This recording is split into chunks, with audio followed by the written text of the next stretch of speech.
Hey guys, welcome to episode 3 of Will and Esther Show His Branches.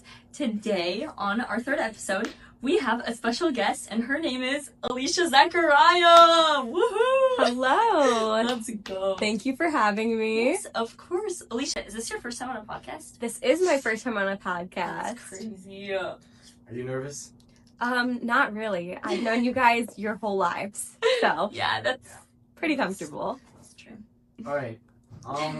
So what's going on today? Okay, so I am on the last weekend of my spring break, and I went on a mission trip to Costa Rica during my spring break. Yeah. And you guys had asked me to come on the show, and I was like, I have one weekend. I drive home at 5 p.m. So yeah. That's sick. Wow. Okay, so what'd you do at Costa Rica? Was it like a whole week thing? What'd you do? Yes. So it was a week-long mission trip. It was through my campus ministry. I'm part of one called Design. It's for South Asian Americans, but it's under the umbrella of Crew. And we were with 2 other Crew ministries, Destino and Bridges, and we were able to partner with an organization called Filters of Hope. And we were installing water filters using buckets and sharing the gospel through the water. That's awesome. So, how did you find this passion for ministry and missionary work? Like, did you always have that deep into you, or when did that start? So I have grown up in a ministry family. My dad is pastor and has been since September 2006. So that was when I was about a year and a half. So I've grown up with people in ministry, with missionaries around me, and with just serving the Lord in that more vocational way. And growing up, I didn't really feel like that was where I wanted to be or like what I wanted to do. And I still don't feel like, oh, long term, do I see myself in ministry that's vocational? Not quite, but I have always, like, from a really young age, the Lord just drew me to him, and I found so much joy in serving him and getting to do life with God. And some of that is we're called to go and make disciples of all nations, and that can be like, I like to use the word like missional living, which is where has the Lord placed you and what is he asking you to do to bring him glory and make his name known. And some of that is in this like day-to-day things with like my school or like my friends from school, but also sometimes it is practicing sharing the gospel in a very clear way, in a very intentional way. Yeah, that's so good. So Alisha, I know you went to CHA did you go elementary and middle school? Yes. So I was there for 9 years, and my family was there 2 years before I started going. So I grew up with CHA always around me. We've been part of the CHA family since I was like 3 years old. And yeah, I went there kindergarten through 8th grade.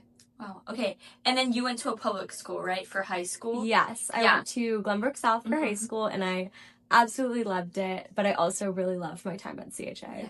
Yeah. So tell me a little bit about like what that shift was for you, because like I know for me, like I've been at CHA my whole life. It's all I've ever known.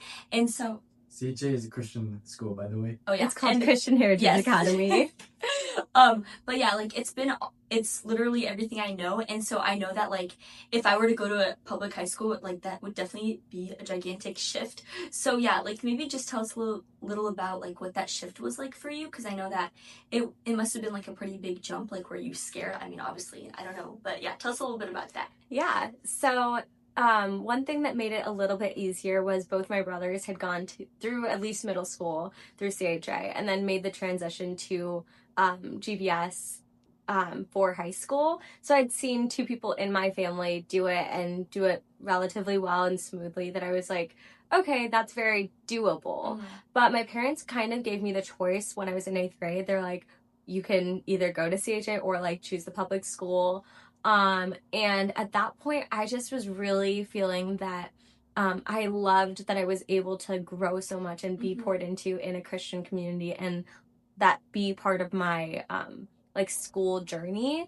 But I also didn't have a lot of spaces where I was feeling like I was able to be a light. Yeah. And I think I really did have a draw to the public high school of okay, I want to see if my faith can withstand some testing while I'm still in a very like nurturing community, because I was still super involved in church. I had my loving parents who have raised me in the Lord, living with me. I had so many friends that were believers, and those relationships that I had from CHA, they weren't just going to end. And I feel like honestly through high school it was a little bit easier because so much of my 8th grade class did end up going to public high schools. So we were kind of in that together of, oh, we've never had to make friends before, and what does it look like to make friends, and just kind of figuring that out. But I also found it relatively easy because I was so excited for getting to meet so many people. Like, I am a huge extrovert. I really love just meeting people and meeting people of various backgrounds. And I was so excited to be at a place where we didn't all have the same faith, or we didn't have the same experiences, and just to get to learn and hear from what their perspectives were. Were there any challenges like with your faith during that transition period? Because I know I've heard a lot of people who, when they're exposed to like outside the Christian bubble per se, that they start trying a lot of things and like getting into that worldly stuff. So were there any times when you felt your faith was kind of being challenged in a hard way? I think it was really interesting because throughout like my friend groups, I definitely had friends that didn't share the same values that I did.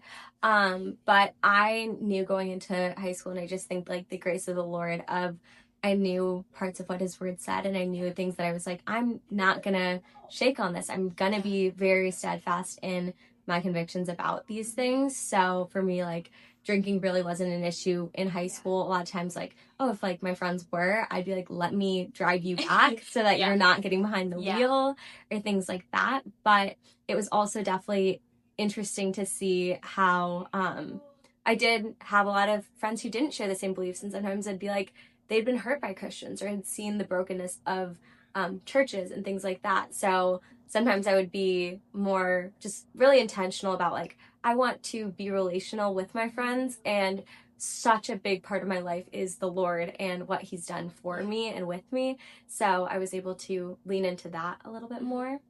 Yeah, so I know you talk about like being a light and like the importance of the relationship you had with your friends. So in high school especially, like, can you recall a time where you felt really called to just like tell your friends about Christ, or was it more so of like being an example for you, or did you like, were you able to truly like share and evangelize to them? Yeah, I think in high school I wasn't as like, I never felt equipped to share the gospel in a very clear way. Like, I feel like I knew what the gospel was, but sharing it to people was just a different experience. But I was able to invite my friends into a Christian community, or my friends who maybe grew up in Christian households, just be able to like, what does it look like to make those decisions and like really be invested in community that is like-minded, even if that's not the place that they were at. But I think with like my school friends, a lot more of it was they knew that I was a believer and knew that my life was different in certain ways. Like, I remember one time they were talking about just like how toxic the friend group could be, and someone was like, well, obviously you're not on this toxicity pyramid because that's not you at all. And I was like, that's an encouragement, but also, oh no, like this is a little bit interesting. But I was able to see how the Lord did place me as like how he was just using me in some of my friends having really difficult situations or just places, and them being like, I don't know why I'm telling you this, but I'm gonna tell you this because I feel safe here. And my response being like, oh, like, can I pray for you? And a lot of times, like, I would just right there do a quick prayer with them, but that was more of the exposure. But I think later on I got more used to like being bold about the gospel and sharing that with people, because it's had such an impact on my life. All right. So fast forwarding to college era, because we're going through that transition. Yeah. What was like your thought process going into college? Like, what were your choices? What did you want to accomplish during college, and how did those plans change later on? Yeah, so I think while I really had a love for the Lord in high school, I became a little bit more stagnant just in like my senior and junior year of, I loved God, but that like passion for him had kind of dwindled in certain settings in certain ways. So during my senior year, I was definitely excited to go to college and to like make new community and find new friends and things like that. But during the college decision making season, which is like April of your senior year, my mom was just talking with me, and she had just come back from a mission trip, and she was excitedly telling me about it and was like, hey, have you, like, I think you should take a gap year. And I like laughed at her, and I was like, I would never do that. Like, that's so not me, so not what I wanted, because I had spent so much time like getting pretty good grades, or like spending a lot of times in different activities, and I loved so many aspects of school that I was like, why would I do that? That makes no sense. And also, I know what I kind of wanted to do, so why not just go to college right away? And my mom was like, okay. And then like a couple weeks later, she brought it up again, and I was once again like super against it.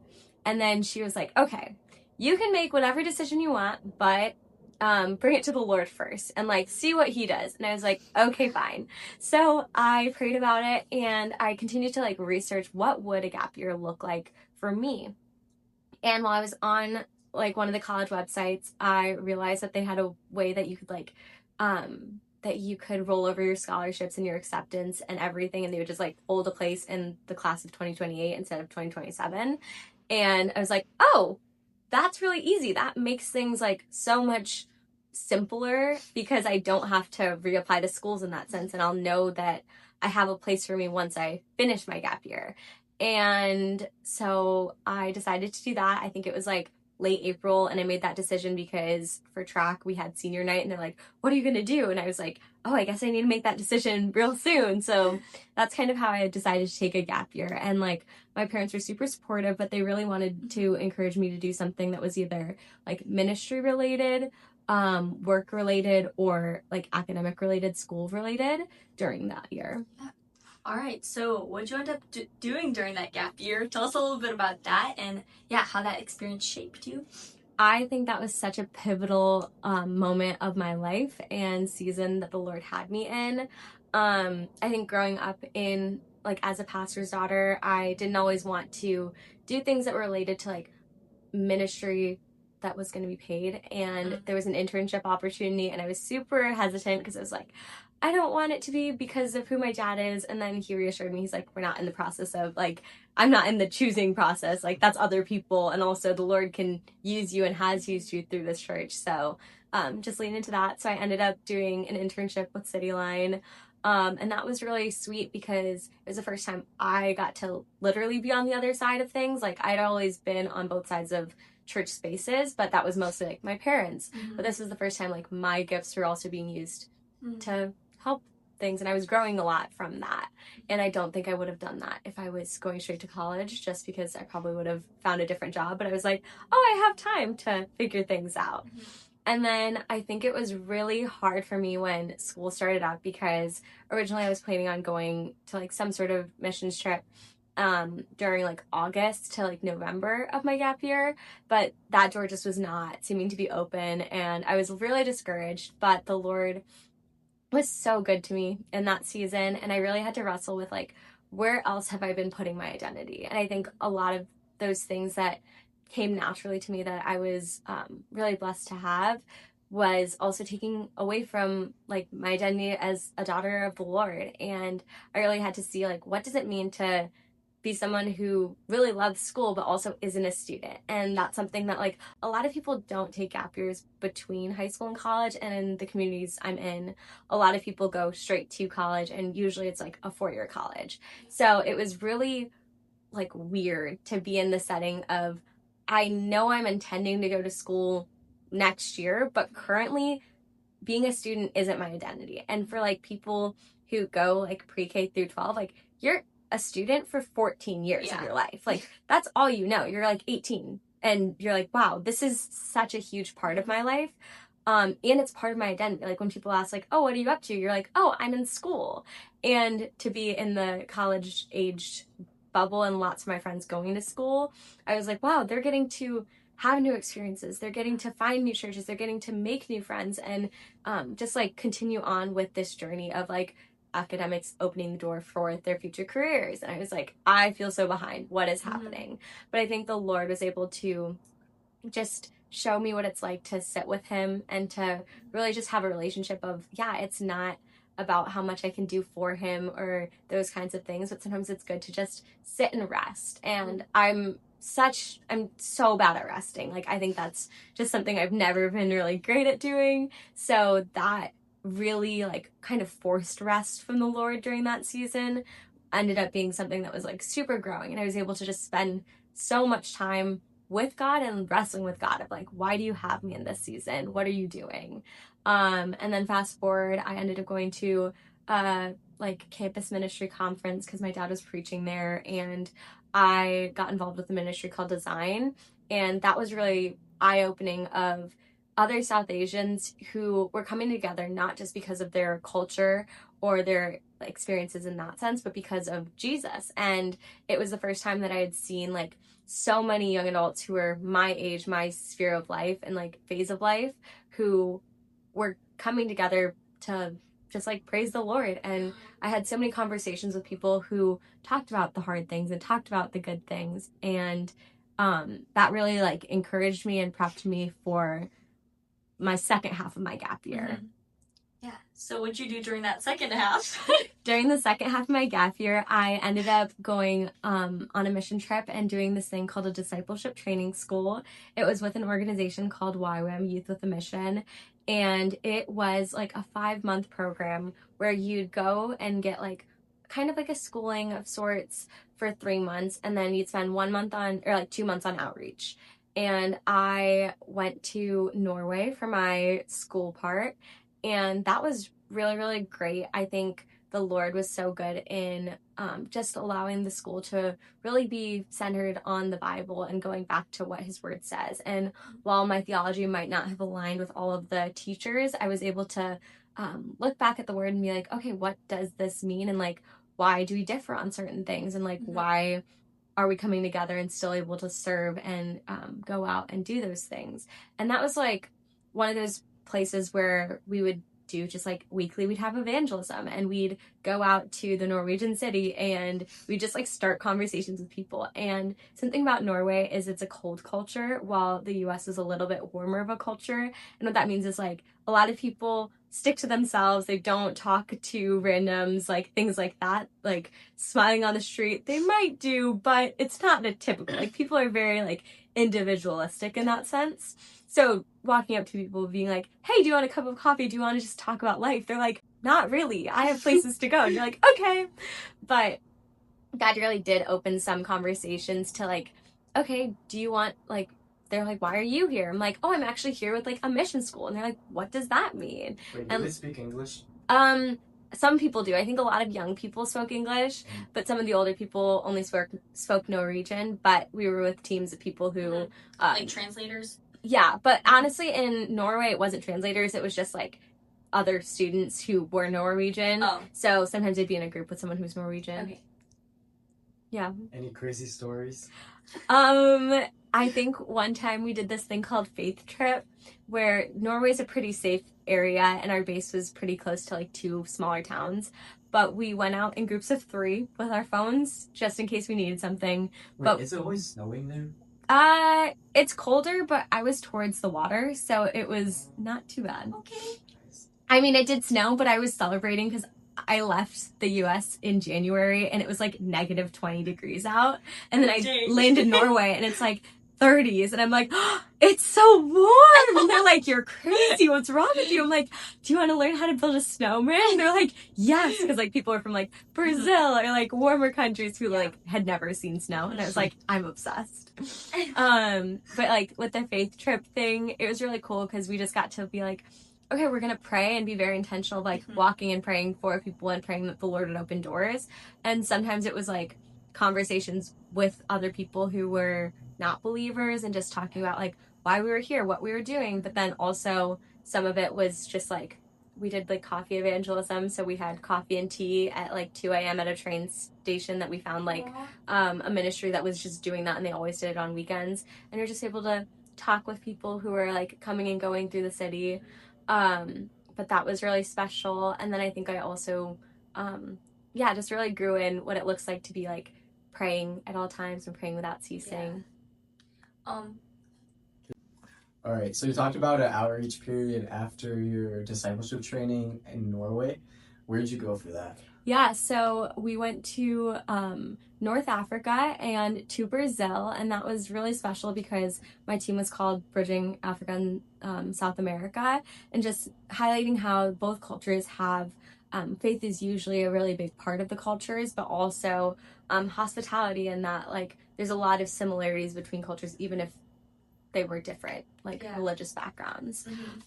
So in North Africa, it was a closed nation, so like missions work isn't really encouraged or allowed, but we were able to do a lot of prayer walks and a lot of just like being relational with people, and even if it wasn't straight up talking about the gospel, it was being a Christian and being someone who reads the word and prays, and these things being aspects that shape how we live our lives, and having conversations with people who are like, oh, I thought Christians were just like Western media, and being like, oh, that's not what Christians are at all. Like, and then just being able to like, yeah, share that our faith is a faith with like a God who's so personal and so relational, and that it's not a faith out of fear, because a lot of people we talked to like didn't have that assurance of hope and like didn't know what was going to happen, but we were able to just be with them and talk about how much freedom we've had and the joys we've had in that.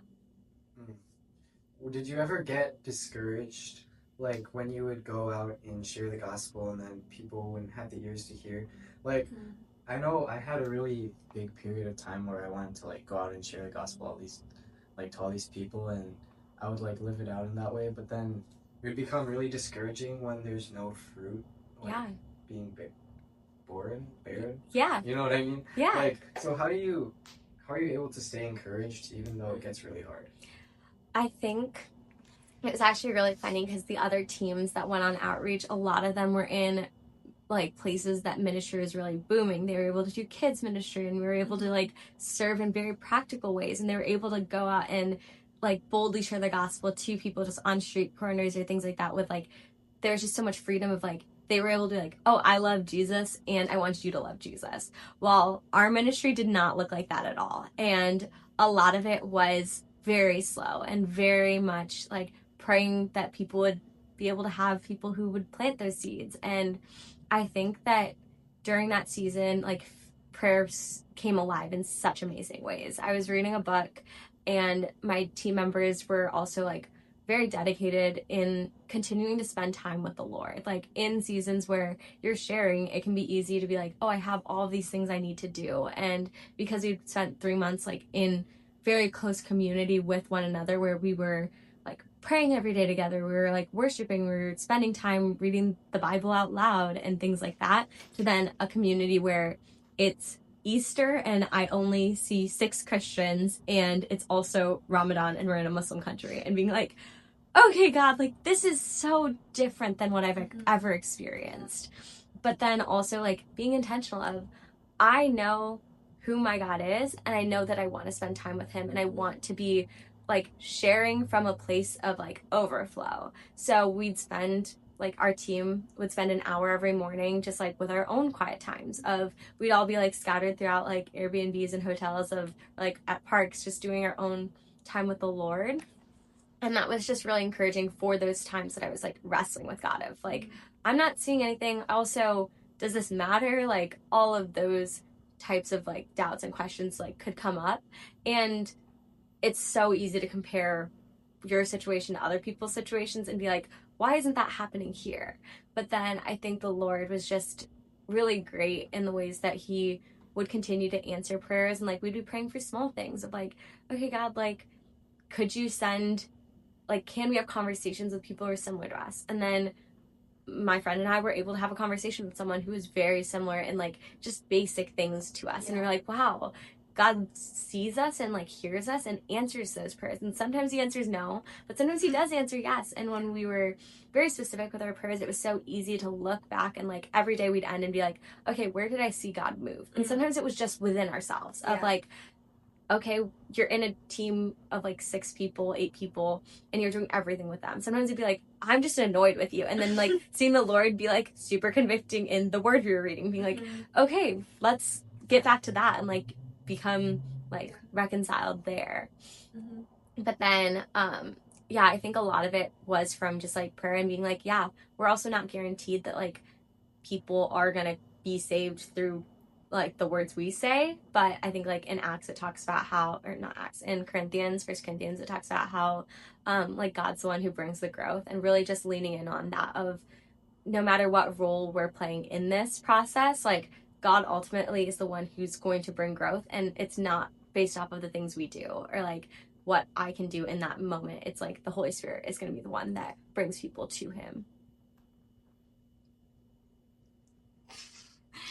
Yeah, I think it's like something that I've noticed in my life. I mean, like obviously I've been surrounded by Christians my whole life, and I think the first environment where I was exposed to like where it was just not all Christians was my work, and I think that like that was the first place where I realized that I mean like obviously like I can be a light, but I think that I was like really challenged to share the gospel more. And I think it was so easy for me to become discouraged, and I was like, I feel like I'm being a light, God, but I want to do something more, you know. But I think it's so easy to get discouraged during times like that, but I think it's so important to just know that God is working through it, and as long as you're like still praying for these people, still like being for them and still being a light, I think it's so important to just like dwell in God's presence sometimes and just like be dwelling in his word, and like yeah, just be a light, and like not really like, even if you don't see change or if you don't see fruit, it's just good to know that you are planting seeds, and it's like not on you to like make them repent, you know, like that's God's work. So yeah, as long as you're like being faithful and just praying and being there and like being a light for them, I think that's all that really matters. Yeah, and I think the Lord grows us so much when we're walking in obedience to him. And sometimes that obedience is taking the step of faith of, hey, I'm going to share what God's done in my life to these other people, and knowing that like that grows something within us of like, yeah, I'm going to rely on God and the Holy Spirit to give me the words to say. And like sometimes we don't do it perfectly, and like often we don't because we're broken human beings. Yeah. But the Lord is so good, and he still shows up in those spaces. Have you guys done like evangelism in more group settings before, or do you think like what is your experience with evangelism? Well, being at a Christian school, it's really hard to evangelize. But I think for me, the most like evangelism I've done is not really so much sharing the gospel immediately, but kind of just living differently. Yeah. Like even at work yesterday, um, since I work at an ice cream store, like you like a lot of people like eat ice cream and take like scoops and stuff, but I wasn't doing that. And then one of my coworkers like asked why I wasn't, and I said that I'm fasting for Lent, and like that was just like one way of like that was just one way God used my faith to like spark some questions for other people, and I was able to explain like the idea of sacrificing something for God, and also just like if people have problems like at work and they'll like reach out or something, I'll just like give them my wisdom, and they're like, wow, that's like so different than what I would have thought. Like that's such like it's like the upside down kingdom. Like we're supposed to be kind and like not be angry at people. We're supposed to forgive people,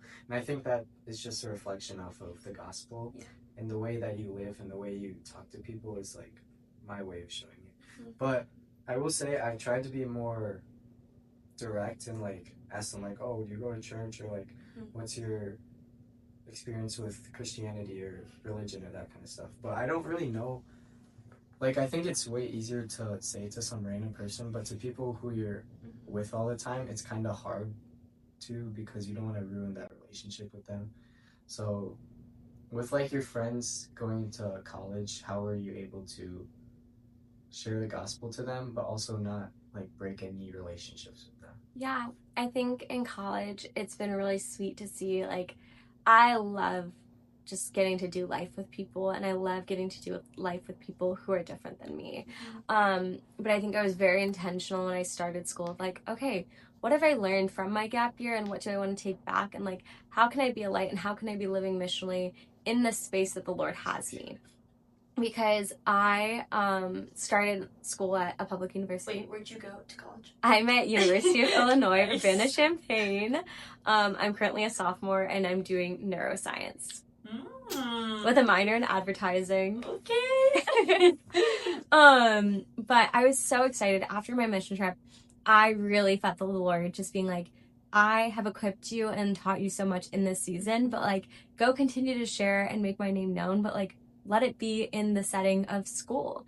And I was so excited because like U of I is a really big public university. It's definitely like a party school, things like that. But I also have seen the ways that the Lord has given me a joy and given me just different like strengths that I was like, oh, I'm so excited to be in a space where like so many people are. But I also really saw that like when there's so many people around, it's so easy to get lost. And such a desire of people is to be seen and to be known.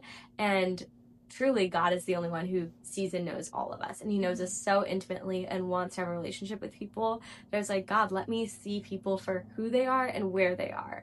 Whether that are like is in a relationship with the Lord or not, and really far and running from Him.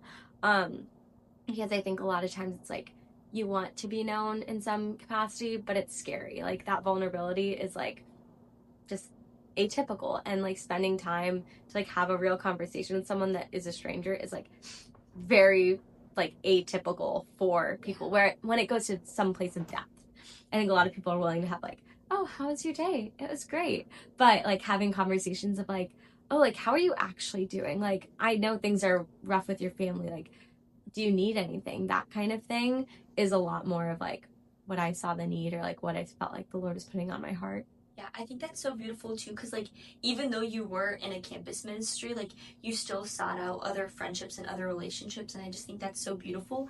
But I do want to like talk a little bit about your campus ministry. So like, I mean, obviously you've told us like what you've been doing for it, but just tell us a little bit about like how God used you in that ministry, and like how you were able to like bring others closer to Christ through that. Yeah, so the campus ministry I'm a part of is really sweet. It's a smaller ministry on campus. But the first semester I was there, I was like, okay, God, I know this is a place that I want to be, but I didn't know anyone in design at the time that went to U of I. I knew people who were at other campuses, but not U of I specifically. And I was like, God, if this isn't the place that I'm supposed to be, like, that's okay, but I really hope it is. And I was able to make such amazing friends that first like semester, and we do Bible studies on Monday nights, and we usually like cook beforehand, have some questions. But I just kind of like leaned in and was like, I want this to be my community. I'm gonna spend time with people. I'm gonna seek this out.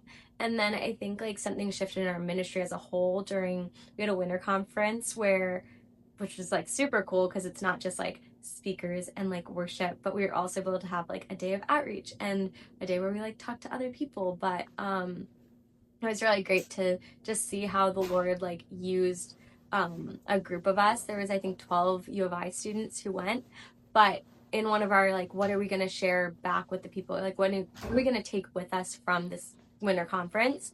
And a lot of people, some of like the older volunteers who were there, were talking about like what made their campus ministry like stick out to them, or like how did it impact their faith. And they're like, oh, just the accountability of going to church together was really great. And at that time we didn't have a big group who was going to church regularly.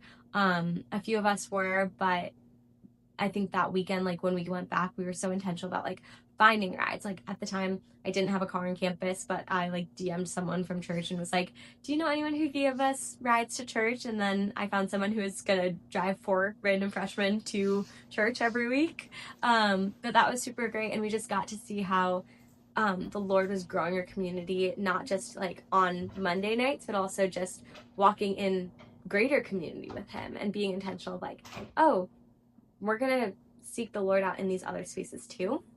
But also that semester we started just doing more life things together. Like I think I was doing life with a lot of my non-believer friends or like my close friends from design, but that semester we started doing like game nights on Wednesdays and just studying together and seeing how we all became like, we're able to grow in our relationship with one another and like see who they were and like see what they like to do and just like have fun and like have those spiritual conversations in spaces, but also have time where it's just like you can come as you are. Like that was so fun to see. And like our ministry grew so much in that semester. Like we went from like oh, maybe there's like 12 people on a good day for a semester to like on a good day, we'd have like probably like 23 people. And like on a slow day, like a really small day, like even this semester, I think like a small day is like 14. And we're like, wow, this is really cool to see how God is pursuing the people within this community, but also showing that like, yeah, this is a time to like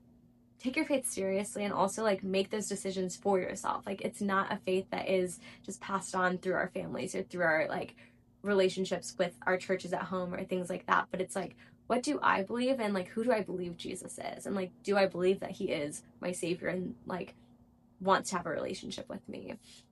So getting to like walk with people of like the challenges that life in college brings and the temptations of college and navigating the fact that like we're all still broken, we're all still needing a savior, and you can see that sometimes clearer when you're doing life with people, but that also means that we can call one another higher and we can learn and grow and continue to challenge one another to look more like Jesus in the things that we're doing, which I think is so great and really fun to see.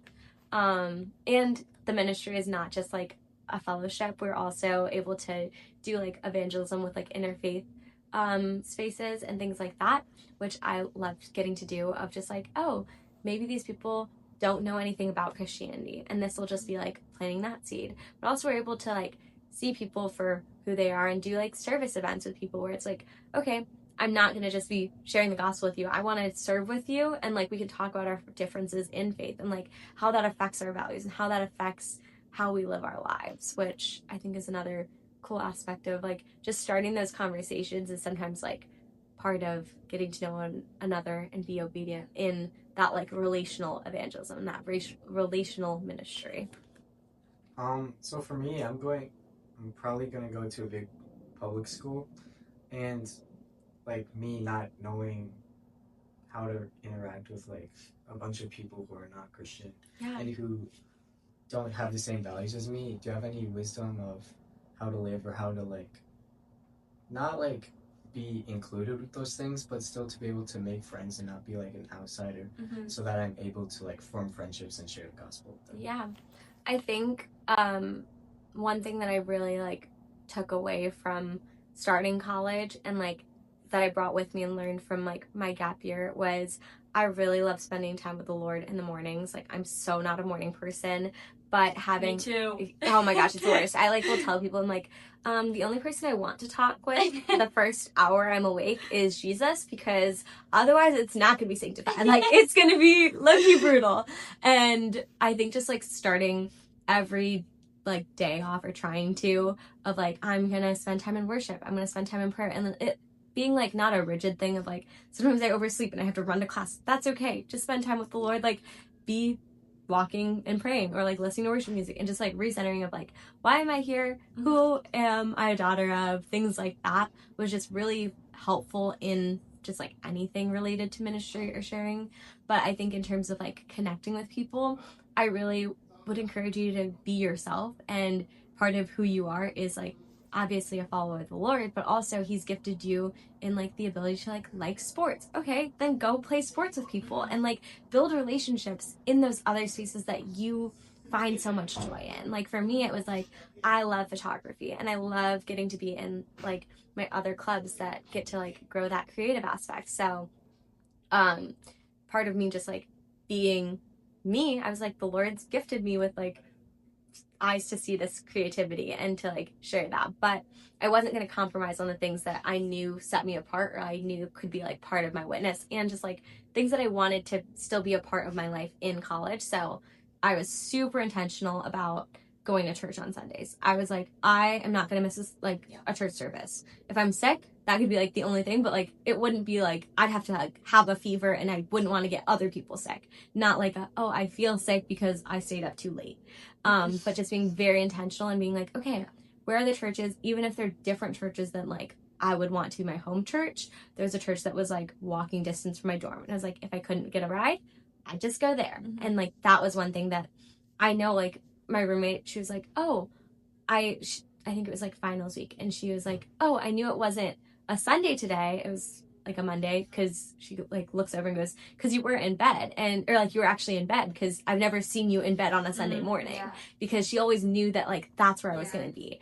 And just like navigating those spaces of like, you can still have fun in so many other ways, and you can still be yourself in so many other ways. And so many people who don't know the Lord still like enjoy games and enjoy sports and like enjoy getting to know one another, and just being very intentional of like, I want to know you. And also like Christ has done a good work in us and has allowed us to like want more from life, and know that we have like a purpose, and that we have yeah, there's a reason we're alive. And just like having that hope can also be able to be shared in the, oh, you notice your friend's going through something, to say like, hey, I'm praying for you, like, can I pray for you out loud? Pray for them out loud. And then like trust the Lord and be praying that he'll continue to open doors and conversations that allow you to talk about faith and allow you to dive into the hard things. And I don't think it's like just an instant thing. I think it can be gradual. Yeah. And I think that's like kind of what you're talking about. Like, this is one of the reasons why I'm like so scared for college, because like obviously I feel very grounded in my faith, and like I know that like God is with me at all times, and I know I will grow. But I think it's just scary because like, I mean, I've made my faith my own, but just like the fact that like I'm not gonna be like, it's my decision to go to church. Yeah. Like, and I have to find a church. I have to make that decision for myself. So I think it's like so important to know that like going into college, like have that in like in the forefront of your mind, just to like be self-disciplined. And like you said, like others around you will notice that. Like your roommate noticed that this was like the first Sunday that you were actually like in your dorm. And I think that's just like so important to like have those disciplines and like dwell in the Lord, and others will notice that too, and that's also a testimony to them. And like with all of those things, you're able to continue to I think like with talking to my friends or the people that don't know the Lord, or just other people on campus, like it's good to just be yourself in that, but also find other Christian community. Like when you're going from one place where you have so much community and so much community that's drawing you back to the Lord and reminding you what it looks like to walk with him, and like that it's not about how much we do or like our works or things like that. It's really hard to like make community and like find friends and like be vulnerable and build the trust that is required of that. But I would really encourage any college student or anyone that is looking for community to like dive deep, like to be willing to have conversations, but also to keep putting yourself out there. And like for me, once I became a student leader with design, I was like, oh, I need another group of people that are going to be pouring into me. And for me, like my church friend group that I like did high school with, we're super close, and they've been such an encouragement of just seasons of like, I'm like, these people don't know me, like I don't know what to do in this situation, and just having the reminder of like, okay, but we know you and we know who you are, and we can encourage you, and we also know your blind spots, we know your weaknesses, so we can like talk about how you were in the wrong in that, and me being like, oh, thank you for that. But then also I got involved with like a crew Bible study, which is just a place that I don't have to prep for. Like other people are leading it, but I just get to be in community with other believers who are in the same season of life and are doing similar things. But I'm just able to be reminded and like challenged by the word and by other people, and having that space has been so beneficial, because I think like when you're pouring out, it's good to also be poured in, and you can be poured in your relationship with God, but also he's given us people, and he's made us to be relational human beings with one another too. And then like another thing I think that's been so amazing about college and my faith has been like being discipled. I am being discipled by a law student who is at U of I, but it has been so sweet and such a joyous time of getting to like, we open the word together, but we also pray for one another, and we meet like weekly or every other week. But that has just been such a sweet time of like very intentional and deep relationship that I think has allowed me to continue to like be a light in these spaces when it's hard, and when I'm discouraged, when I'm not seeing anything change, and when classes are really hard, or like it's finals week, or just other things are heavy, because life is not easy. But having just another sister in Christ to be like, here's how I've grown, here's how I've seen the Lord work through my experience in college, but now also my experience out of college. It's just nice to like look ahead and be like, oh, you're running this race and you're running this race well. How can I continue to run this race, and how can it be sustainable and not something that's going to be burnt out because of whatever situation? Any other questions or anything else you want to talk about? I think just like, how have you guys seen your, like, have you talked about what it's like to exit this bubble of CHA? Or like, have you thought about what it means to have to figure these things out on yourselves? Like, have you started making plans for when you guys go to college? Or like, yeah, what headspace are you guys in right now? Honestly, like, we were kind of talking about this before, but like, genuinely, when the thought of college comes up, I'm like, I feel rooted and I feel ready, but I think for me, like, it's kind of just like, I'm mostly just scared to leave all my friends because these, like, they're like the only Christian friends I have. I mean, they're basically like the only like close friends I have. I don't really have close friends anywhere else.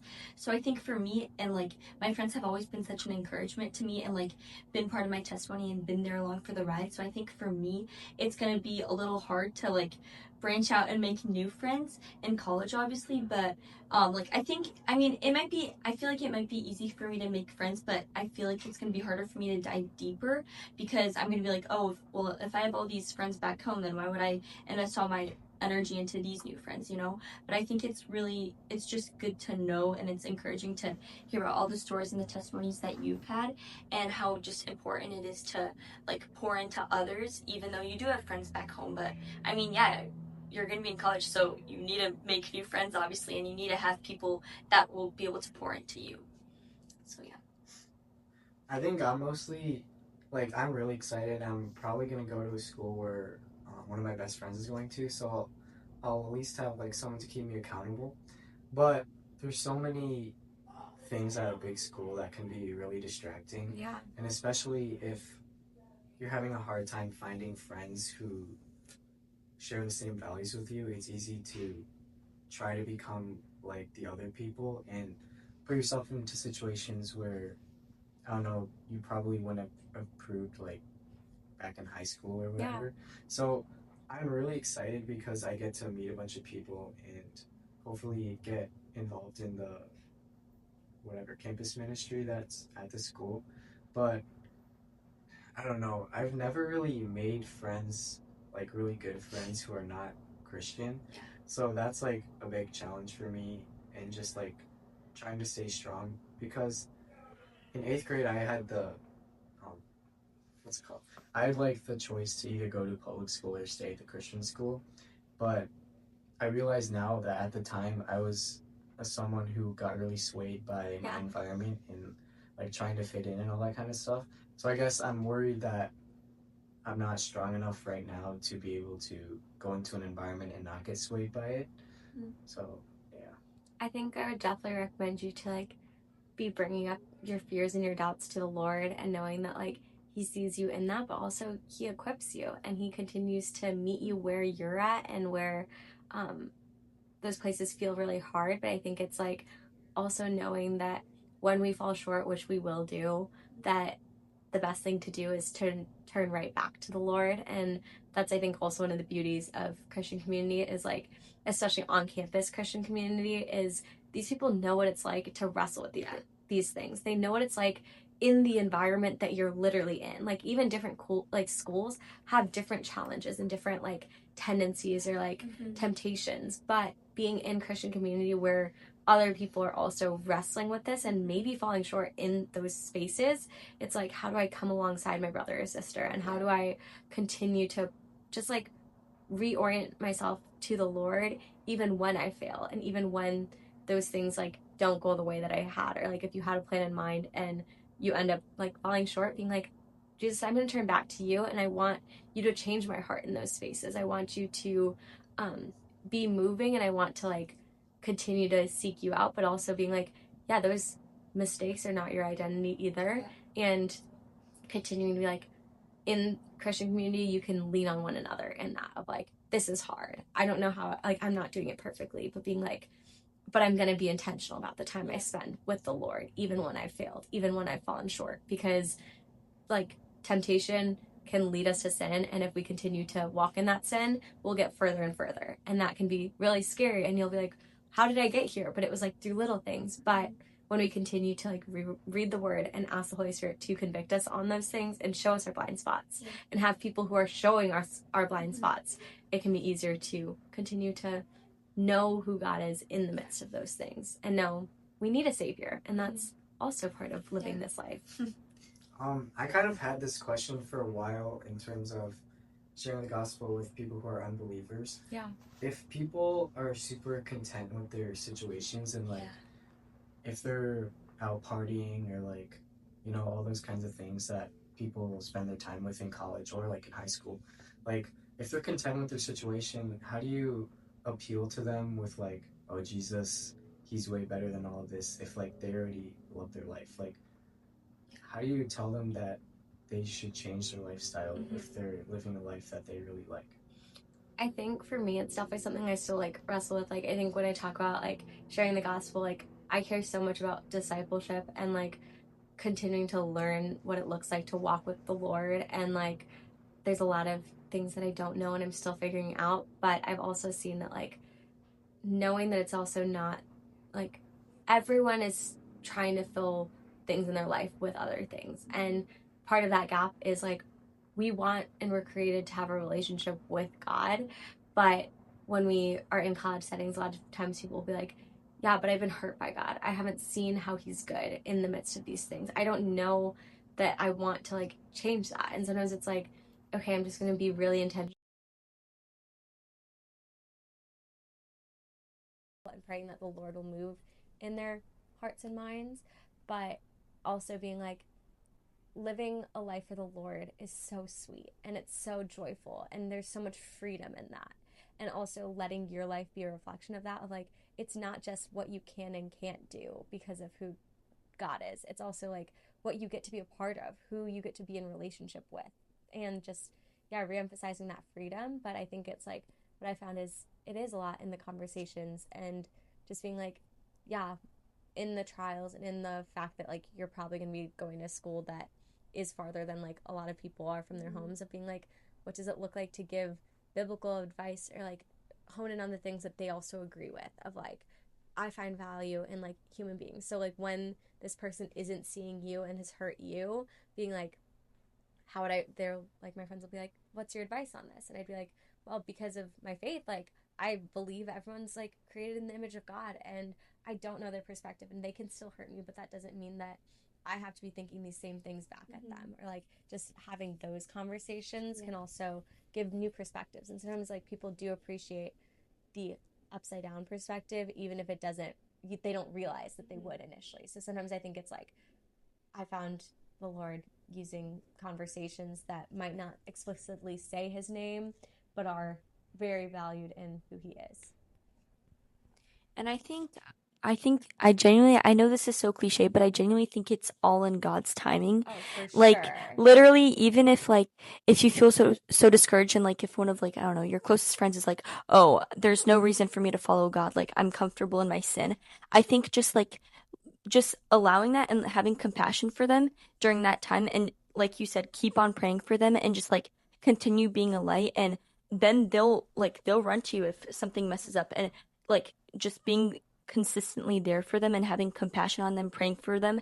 I think that in God's timing like God will make it known to them and that the Holy Spirit will convict them and they will come to Christ. And I mean like it's all in God's hands, you know. It's like nothing that you can't force that on them, but just being there for them and being a light and continuing to walk in God's ways. I think that already just that's enough, you know. Yeah, and like you don't want it to be transactional. Like these Mhm. friends and relationships, like you want to be them there for them in any season. And Mhm. like the same way that like what is a good friend, continue to be a good friend Yeah. to everyone, like no matter what their background or experiences are. And like Mhm. so much of that is like showing up when it's hard and Yeah. showing up consistently when things are just happening. And like I think I've seen so much like fruit from that, but also it's not about the fruit that comes from our actions in those senses. Like, yeah, we do trust God's timing. All right, the other camera died. So thank you so much, Alicia, for this wisdom and for all these stories that you shared about friendship and how important a Christian community is and how that can really change you and impact you. So thank you guys for listening and for tuning into this podcast. And have a great day, guys. See you on the next one, episode 4. Woohoo! Thank you. Guys, this is so odd. We just kept